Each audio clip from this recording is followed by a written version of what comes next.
जेचा नेमका प्रकार काय आहे आणि रत्नागिरी जिल्ह्याची सद्यस्थितीत किती लोक फसवले गेलेत किंवा आपण या संदर्भात कसा तपास करते?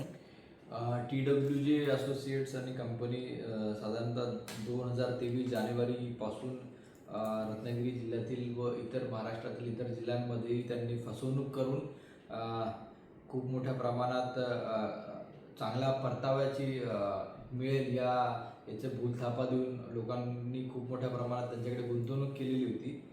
तर या संदर्भामध्ये 22/9/2025 रोजी रत्नागिरी चिपळूण पोलीस ठाणे येथे गुन्हा दाखल आहे.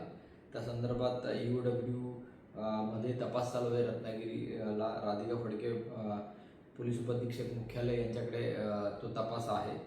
या तपासामध्ये आपल्याला जवळपास 33 अर्जदारांनी आत्तापर्यंत अर्ज केलेला आहे आणि फिर्यादींची जवळपास 28,50,000ची रक्कम त्यांची आणि टोटल आत्तापर्यंत तपासात 3,42,48,990 रुपयाचा फसवणुकीचा गुन्हा आपल्याकडे आत्तापर्यंत निष्पन्न झालेला आहे. यामध्ये EOW रत्नागिरी यांनी बऱ्याच ठिकाणी आम्ही धाडी टाकल्या गेल्या. तिथले जे डॉक्युमेंट्स होते ते सीज करण्यात आलेले आहे. त्या संदर्भात तपास चालू आहे. या गुन्ह्यामध्ये आम्ही 2 आरोपींना अटक केले होते. सुशांत विचारे आणि व्यंकटेश जाधव या दोघांनाही अटक करून त्यांच्यावर कारवाई करण्यात आलेली आहे आणि पुढील तपास चालू आहे.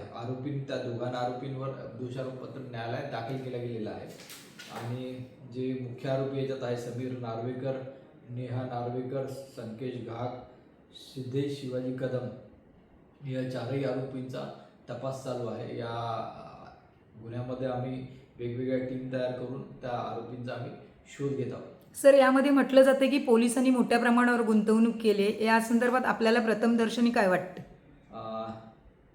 त्या संदर्भात आम्ही चौकशी करत आहोत आणि लवकरच ती बाब समोर येईल.